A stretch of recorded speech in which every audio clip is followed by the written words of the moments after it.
Magandang araw mga kaibigan. Pag-usapan natin ngayon yung AKAP o ayuda na marami ang nananawagan na itigil na yan. Lalo na eleksyon eh.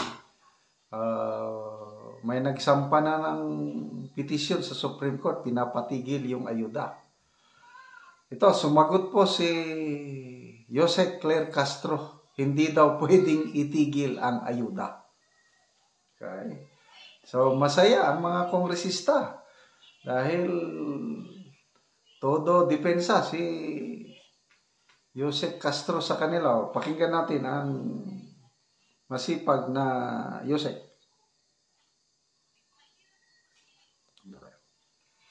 Ang pagbibigay ng ayuda, mahirap po kasing ihinto ang pagbibigay ng ayuda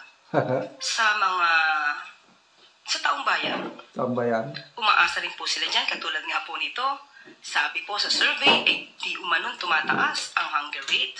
Kahit marami na po tayong programa ng ayuda, kaya sabi nga po natin, titigilan natin kung saan nanggagaling ito.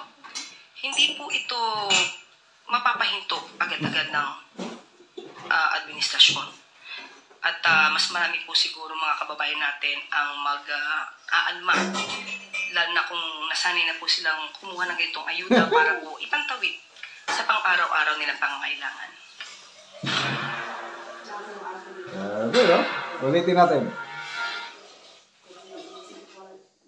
Mahirap po kasing ihinto ang pagbibigay ng ayuda sa taong bayan. Umaasa rin po sila dyan, katulad nga po nito. Sabi po sa survey, di umanon tumataas ang hunger rate. Kahit marami na po tayong programa ng ayuda, kaya sabi nga po natin, titigilan natin kung saan nanggagaling ito. Hindi po ito mapapahinto agad-agad ng administrasyon. At mas marami po siguro mga kababayan natin ang mag-aalma.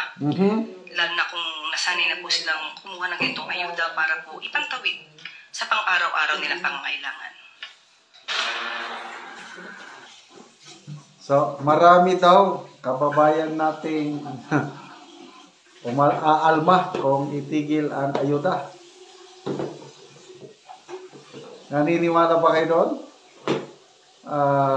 Kasi kung epektibo ang ayuda, dapat nababawasan yung gutom. Kasi billions yan, ang dami na. Mula nung umupo itong administrasyon ito, sinimulan na nilang magbigay ng ayuda. Kaya lang, nagtataka sila, bakit pataas ng pataas ang nagugutom na Pilipino sa survey. Kaya hindi daw dapat titigil. Aalma daw ang mas marami. Nakakatulong ba talaga ang ayuda o tinuturuan lang ang mga tao na maging tamad para aasa na lang sa ayuda? Ano ba talaga? Okay, magbasa lang tayo sa mga comments ha.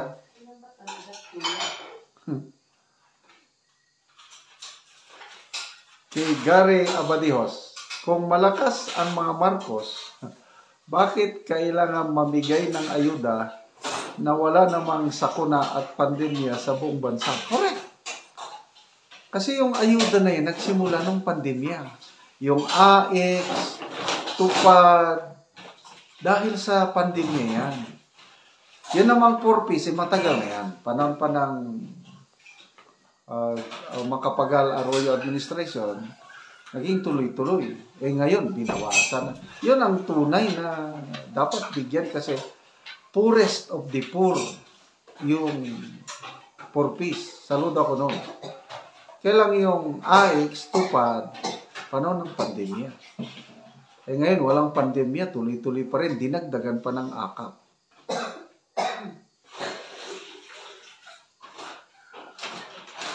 Narcilito Olia, trabaho dapat ang ibinibigay, hindi ayuda. Ginagawa niyong tamad ang tao. Correct. Miss Audeville, ang abogado nga naman, pag tinapatan na ng pera at binigyan ng posisyon, kahit baluktot, pinapalabas na tama sa taong bayan. Porke siya ang nakapag-aral, ginawa niyang ubob ang taong bayan. Jose Biray, Ayuda Republic. Trabaho lang ng trabaho para may pang-ayuda sa mga tamad. Yan! Ang maraming umaalma, yung working class. Trabaho ng trabaho, magbigay ng buwis, ang buwis, ibigay sa mga tamad. Oh, yung mga tamad, wala nang magawa sa buhay kundi naghintay ng ayuda. Ano na ba? JB Basilio. Yan ba gobyerno natin? Yan ba yung sinasabing bagong Pilipinas? Trabaho, pwesto ta sa puhunan, minsan iba dahil walang pwesto pinapalis at kinukuha paninda nila yung ayuda na pansamantala lang, malalakas lang sa halalan, di pang matagalan, dapat nasa isip ng gobyerno.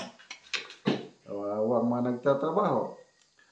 Ben Calyaw Nene, mali, ihinto nyo yun kasi sa inyo din naman napupunta yan, barya lang ang natatanggap ng mga beneficiaries na programang pang-ayuda na yan. Mario Laroco, dapat pagkatapos ng eleksyon magbigay ng ayuda. Ginagamit kasi yan ng administrasyon para vote buying. Comelec, pasok. Ann Cruz, I hope Claire Castro would pause a bit, listen and reflect carefully to the very words she utters and hope she chokes this time. Analea Soriano, puros ayuda na lang.